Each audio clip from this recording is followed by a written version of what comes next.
New York, and on the new Hot 97 app. Ebro in the morning on Hot 97.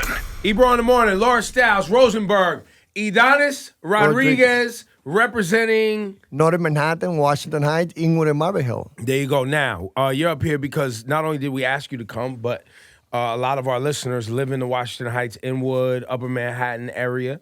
Obviously, our DJs and, the restaurants and the club scene up there, we've all been hanging out up there for years and years and years, enjoying the culture, enjoying the people, enjoying the food. And recently, you've been in the news because people are pointing to you and blaming you for getting pushed out of the area. We're here. We want to hear your side of the story. Well, first of all, thank you for allowing me to get into the audience of millions of people that I know that they've been listening to you every day. Everyone, I believe in the First Amendment right. So everyone had the right to, use the Constitution right. I was one of those who got arrested in the past, who took over City College in 89, 91, organizing for Joseph for Leona Bumpers, Juan Rodriguez, in all those cases. Now, I know that there's a lot of fear. Harlem is not black majority anymore. Mm-hmm. Our community for the last 30 years only received 500 new affordable housing built in Northern Manhattan. All right, so wait. Harlem, Washington Heights is not majority black anymore. Harlem is not majority black anymore. And unfortunately, there's some politicians now that they say not to this rezoning of Inwood, but they supported the rezoning in Harlem and Columbia University. For me, as someone that is raising two daughters, 11 and 5, I want to maintain our community as a place, as a destiny in the home for people that in the 90s, we used to have 104 homicides. By this day right now, we have a 0 homicide. So we've been making the community safer, but at the same time, we need to be sure that our working class, our Latino community, that is 87% of Inwood, should not be displaced. All right, so before we get to crime rates, people's rent has gone up, and people feel like they're getting pushed out. So the word is rezoning. Now, we've all seen what happened to Harlem, right? It was rezoned. Columbia went and bought their building on 125th. I mean, that whole thing over there on 125th in Amsterdam, where the McDonald's is? Broadway. Mm-hmm. Broadway. Where the McDonald's is, we've watched that whole thing change. Over there, over by the West Side Highway, they're building out over on. It looks beautiful, but obviously the complexion is changing, as you pointed out. I think people are afraid this is going to happen to Dyckman, Inwood, 207th and Broadway area. Like that whole thing is going to get built out. Is that what's going to happen? I'm trying to prevent that from happening because up to 2014, rent went out to Northern Manhattan by 30% compared to 25% in the Manhattan, in the whole borough of Manhattan. So that's before we started discussing on the rezoning. That was up to 2014. We had to deal with Vantage and Pinnacle. Many now, bad who landlords. Are those people? Well, there was bad landlords that they were using a lot of tactics to go after the black and Latino in Northern Manhattan. So we fought against those people in 2014. My concern is that a area, Northern Manhattan, Community Board 12, where we had the largest regulated apartments in the whole state of New York. We used to be second after Buffalo. Today, we're the first one that had the largest regulated apartments. The only way how we can preserve those great hardworking individuals is if we bring millions of dollars to provide lawyers to defend themselves against those bad landlords. And the second piece is about, can we build affordable housing, real deeply affordable housing? Like we're building a new building where the Inwood Library is right now. In that library, we will have, first of all, a cultural center.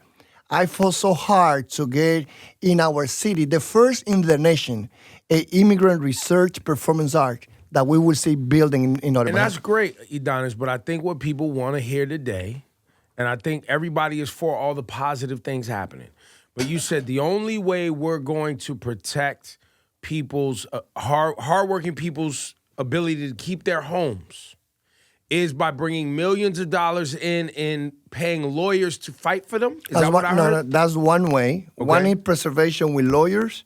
The second is getting the city to release some agency site as a sanitation site at 215 and Broadway that has been used as a sanitation parking garage. 215 from Broadway to 9th Avenue. It is including this memorandum understanding that we're going to be working to close that garage and to build probably like a close to 2,000 affordable housing. Those apartments built there. So the city owns a parking lot where they park sanitation trucks. You need them to move those trucks, and you want to build a new building there because that affordable housing will do what?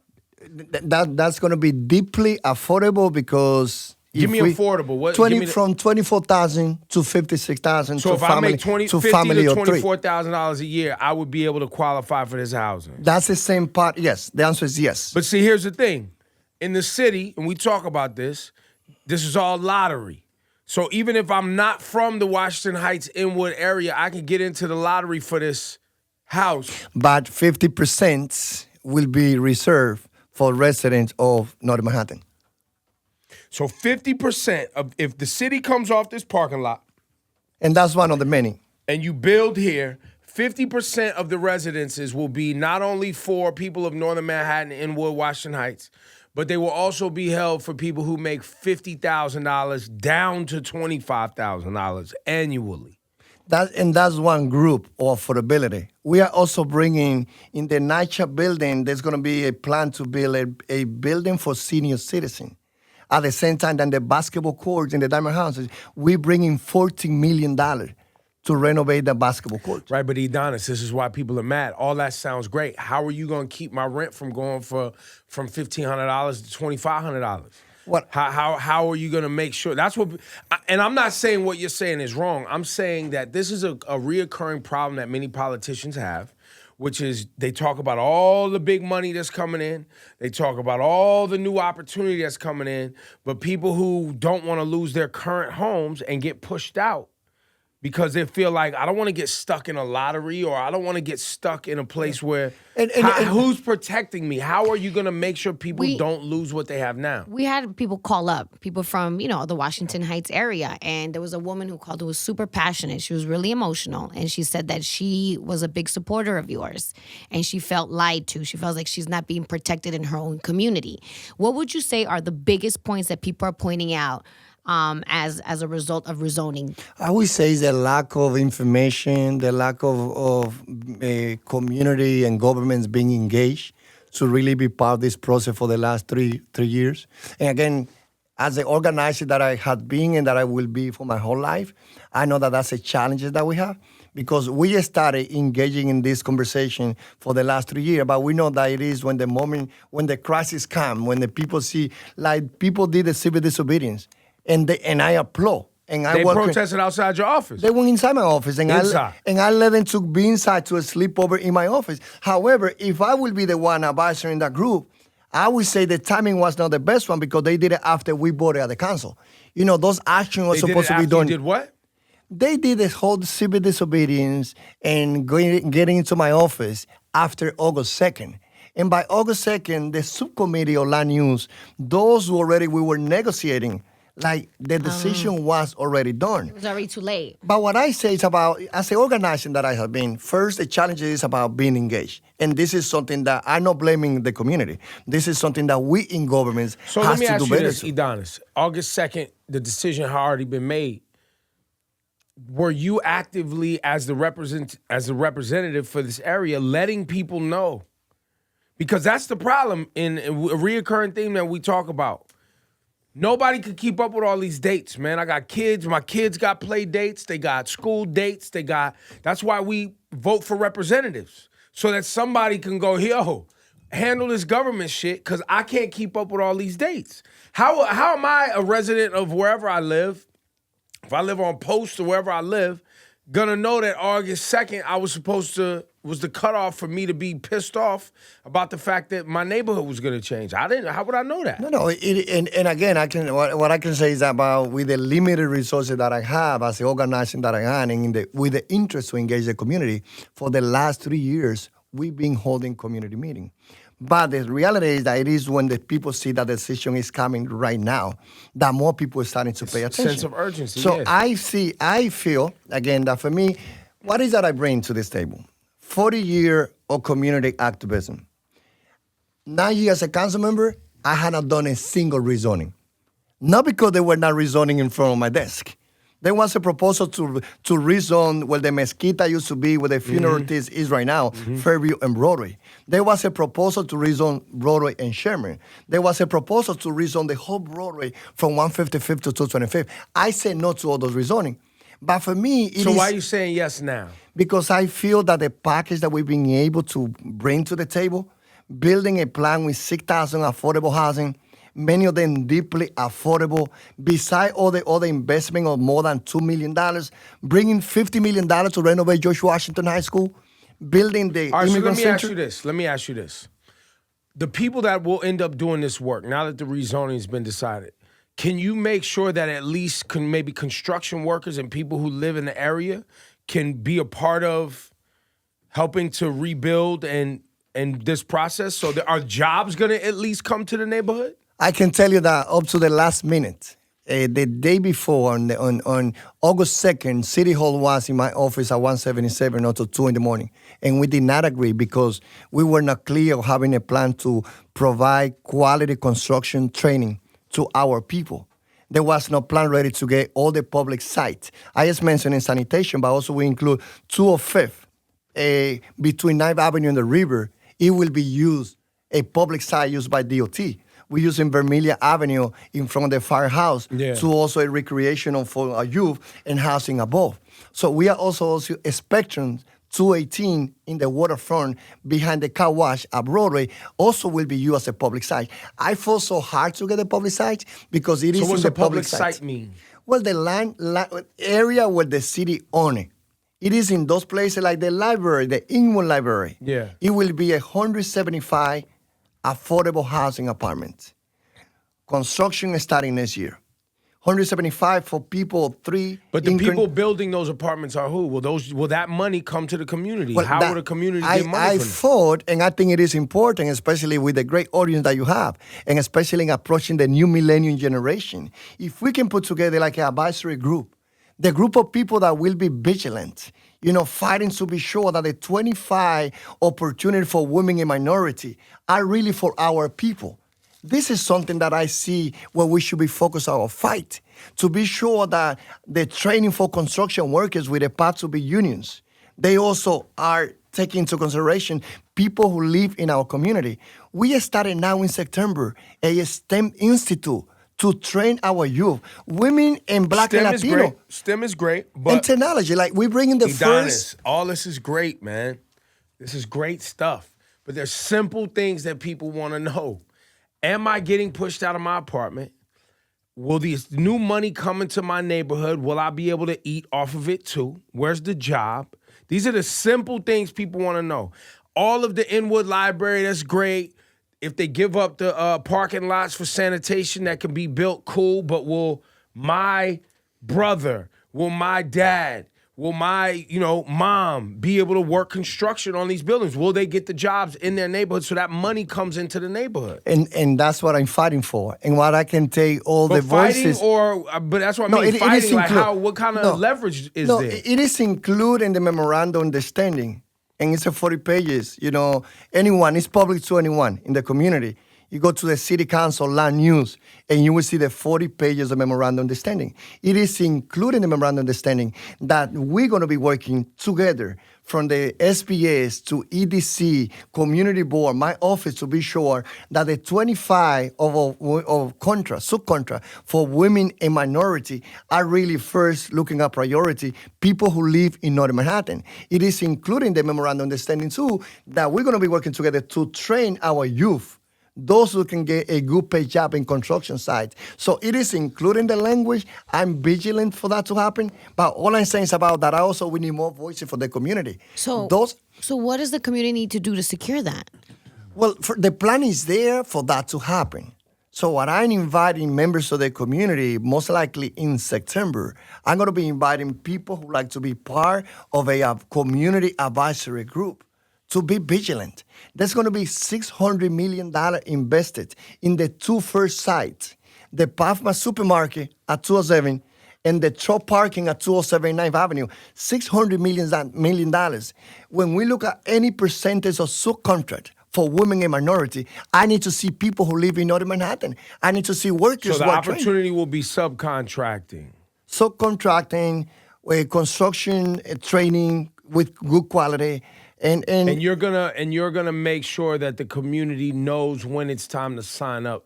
I will, be a and I part hope of that it. I'm gonna be coming to you guys and Nah, see how all you you can gotta help do is us. send us an email and we'll give out the information. That's easy. It is critical. So let me ask you this.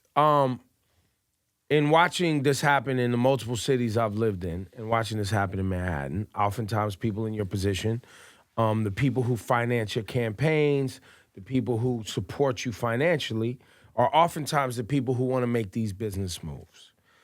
In front of the community right now, people are thinking that you turned your back on them for your own financial gain. What do you have to say for that? That I'm the same Ydanis that have been fighting for 40 years. I'm part of 13 brothers and sisters. Still with my accent, I was born and raised in DR. Now my youngest brother, all four of them, they have been engaged in the civil rights movement. When fighting against police brutality was not popular, I was there in the street with Reverend Sharpton. When people didn't speak about the issue of discrimination, as everyone is speaking right now, I was in Vieques 93 organizing Together Navy out of Vieques in Puerto Rico. And for me, now that I'm raising two daughters, because I know politicians also, they talk about what they did in the past. I'm 53. I don't want to be the person. I want to be the person that I'm not afraid of discussing different opinions on what is the present and the future. I want to maintain Northern Manhattan. I want to develop our community around health, technology, and Latino food. I want to be sure that we also get good training for people to get paid. As a former teacher for 13 years, co-founded to a school, I also have seen how we are educating 1.2 million students, investing $26 million. And when many of them, the Black and Latino, they go to 9th grade, they are 4th grade level. That's why in this rezoning, it is including the memorandum understanding that we are reorganizing the whole education for our school in Inwood to be around STEAM education. When I take my daughter to a robotic class in the top where Mama Juana used to be, that they have a robophone among 90 students, in most places, she is one of the two female and one of the two Black and Latino. I want to change it. I want to be sure that we look at Apple and Facebook and Google, and we train in our community, our people, we train the workforce that we need for the future. So for me, that's my vision. And that's gonna and so the next part of that is that's gonna take some money. And that's gonna take some people, corporations wanting to invest in our communities, and that's going to take some rezoning so that we make some space for some new money and new business to come into the community. Is that, am I talking about it the right way? Is that how it generally works? As unfortunately, I hope that you guys, play a major role, bringing positive message. We are a city where 29% of this city is Latino, when Latino were not counted in the 1900 census. We are 27% of American. We are the majority. And people will say, well, we're talking about that you're bringing all those resources, but those resources you can regardless. Well, that's not our reality in the city of New York.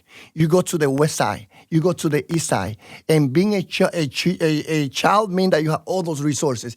I'm fighting to bring those resources without pushing our Black and Latino out because of the Manhattan. CEOs and executives that have the money and work for those companies live on the Upper East Side and Upper West Side. So they make sure those resources go into those communities. But we have good but I agree with you, and that's, when I choose to run for office, after organizing a big conference on Dominican 2000, I spent 3 years, I know that this path is not an easy one. I know that, when you run for office and you try to work hard to maintain your value, you also have to be ready to be challenged. My nephew, he also into the music, he has his group, and he's testing. Who's your nephew? Ariel, he's from The Machine, one of those groups that they have in the community. Ariel? Ask Cass one. So, no, he sent me a text. He say, Padrino, you raised me to be in power. I had this question about rezoning. You need to explain to me, will it be for the community or no? I know about raising a strong voice in our community. I welcome anyone who is challenging this process. And I would like for them to be part of this process, not only when the rezoning is over. Now is when the job has to be done. What I bring, first of all, is that I don't offer favor to developers. Anyone can look at my campaign. I make a decision without having any other politicians. So they don't donate to your campaign? None of the developers? Whoever can donate, It's a public record. My record is about the small contribution. But all I'm saying is about I don't owe favors to Rebney. I don't owe favors to any developers in my community.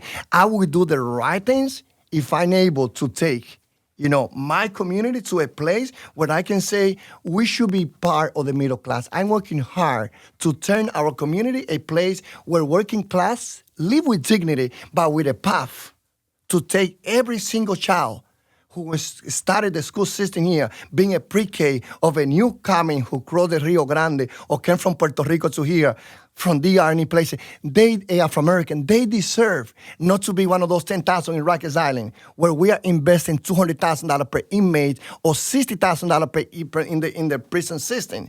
We need to be sure, adults, politicians, private sector, we need to be sure that we take responsibility that not a single child will face and fail. And for me, that's my plan on this rezoning. It's about, one, is focus on preservation. Lawyers to protect our tenants. But also new money. New money to the community and also making corporation accountable. But it also there's got to be some community accountability too, right? Where like you're saying, the community needs to step up, be informed, get the information, make sure their kids are enrolling in the programs that are available, making sure young people are enrolling in the training that's available so they can get the new jobs and get the new money. And be vigilant. My time in governments will finish at some point, but the community will not leave. And we need to be sure that we establish permanent mechanism where people this is not a 3-5 years project. This is about a decade. This is about a new vision for Northern Manhattan. I don't want some of those voices now fighting against gentrification too. They also gentrify our community. Some people were priced out. We were just talking about that, where people think gentrification means white people. Yeah, but also the reality is, it's not only white people. It's Dominican people, it's black people, it's all everybody's people buying. Have more it's money. people who have money. Right. Have more money, but also, Northern Manhattan has been a place, and that's why I want to build the immigrant research performance arts. Because people think about the immigrant research, think about Dominicans or Latino. No, this is about Jacob Javits. This is about Henry Kissinger. This is about Greenspan. They're about the mothers of Tomás Pérez, the president of the National Democratic Party. They all, Henry Larafonte, they all went through George Washington High School. So the history of our community is a place that we have been welcoming many immigrants for decades, including the recent ones. But a lot of people being priced out in Brooklyn, in the West Side, in the last 10, 15 years, they living in an apartment that used to belong to Doña Juana, that used to belong to Don Juan, that the landlord did not provide heat or hot water to push the tenants out, and a new one rent that apartment. So I think that this whole discussion about the rezoning also provide opportunity to reconnect all of us. But the most important thing for me in this process is about strong voices of our youth. And they deserve to be they're strong. They showed up at your office. They was on. That's how I found out about it. They weren't that deep, though, at the office. How many was it? Just a couple people. They're still out there. We don't believe you. You need more people. Well, I didn't say that, but there were only a couple people. Well, that's how we believe you. You know what I'm saying? So, Ydanis, what would you say to the mom and pop stores, the bodegas that have been there for the past 20 years who are scared they're going to get pushed out? Like, what would you say to them? How can they get involved to try to make sure that they don't? Yeah, the mayor came out in the public radio, and there's an article in the Crane newspaper where the mayor explained how in this rezoning, we established the first in the city type of map and pop rent control. And this is something that I also push so hard. What it says that any developers who build in this rezoning area with some type of public dollars has to provide a percentage of the commercial space affordable to the local small businesses with at least 10-year lease. And when the lease expires, there will be some type of rent control. That is not going to be you pay $5,000 a year, 10 years pass, and the landlord come and say, here, you got to pay $25,000. Right. So that's something that I'm bringing in this area of the rezoning. But I also have a bill at the council, what is called the Small Business Survival Act.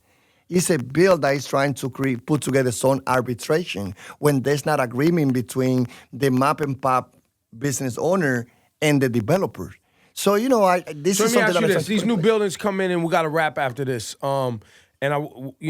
whatever new information you have for us to share with the people. Thank you. When these new buildings come in, you bringing in Walmarts and Home Depots and all these things. They're going to take out the small businesses. Is that what's going to be in these buildings? No, my plan is yes to bring the mop and pop store. And my plan, Local business. And I've been negotiating with the first one that we'll be doing groundbreaking, which is going to be 620 affordable apartments at 207 and 9th Avenue. That a percentage, at least 20% of the commercial space, they will be rented affordable to the local small businesses. So this is something that I've been leading in this negotiation, and I hope again that as many people as possible they join me in this effort. That's how we can. Well, first and provide foremost, the people don't protection. like change. Nobody likes change. It's uncomfortable. Second, there's a lot of words that sound like I'm losing my home. Rezoning sounds like get out. I don't know how. When you say words like that, what do you mean rezone? That sounds like I need to leave, right? People don't understand these terms, right? And we took out what was the most controversial for the local small businesses was that the rezone also include the first proposal included Dyckman, Broadway, and 207, what they call it the U, and I took that U out. So by the gas station down there in front of Mama Juana, is that the U leading up to La Marina? The U is Dyckman from Nego, the one train, to La Marina. So that is not including the rezoning anymore. So that stays. They stay. 207. Y'all try. So wait, but the NYPD is always giving La Marina tickets now. What's going on? They trying to get rid of La Marina over there? Well, that's another, conversation. But I think that right now, trying to get rid of La Marina over there. What's going on? No, I do believe I support local small businesses. I'm supposed to be meeting with the owners. I think it's today or in this week, and whatever I can do to support. I've been a supporter. All the local small business, the Papacito, Mama Shusha, Mama Juana. They having too many problems? Well, I believe that everyone has to be part of the solution to make our community a better place. And I've been supporting all our local small businesses. Is La Marina making it a bad place up there?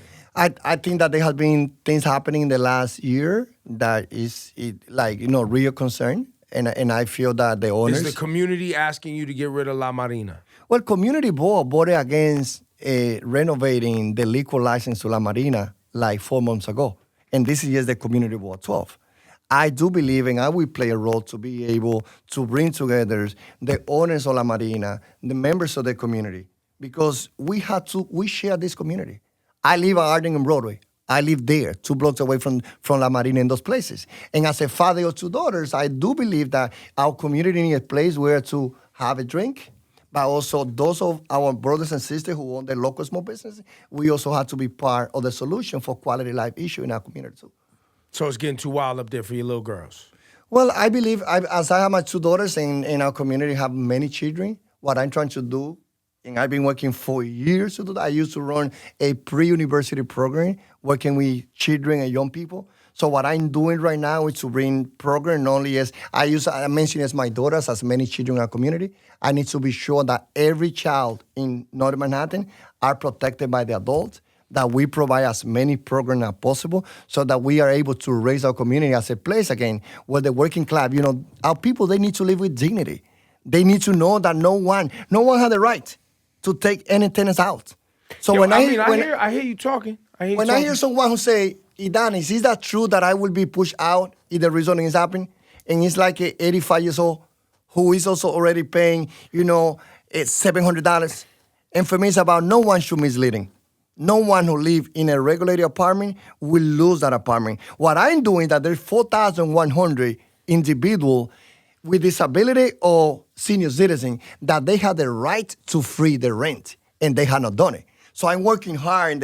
I will continue working the next 3 months to be sure that anyone, if it's a young person that has a mom and dad or have a grandfather who is 63, someone who is in disability, and is part of those 4,100, they should know that they have the right to free the rents. I mean, it sounds like La Marina is closing. That's what I heard. I don't know if it's clear, but it seems like things need to be worked out. It sounds like all that hookah and standing out there late at night with loud music is wrapping up over there by La Marina. I want to make North Manhattan a Latino food destination. You got it. And we have a lot of great, I've been meeting with most, from Jose, who used to Apartment 78, the Rez or Arcas, all those people, Victor La República, everyone. My plan is to bring all those establishment Latino owners together. And I told the city already, I want Hope to market Northern Manhattan as a place where anyone wants to look for Latino things, especially food and music. They should know that Northern Manhattan is a place. So I also need to give credit to the owners of those establishments. I mean, running a business is not an easy thing to do. No, you're right. But we have to be there to work with them and the community too.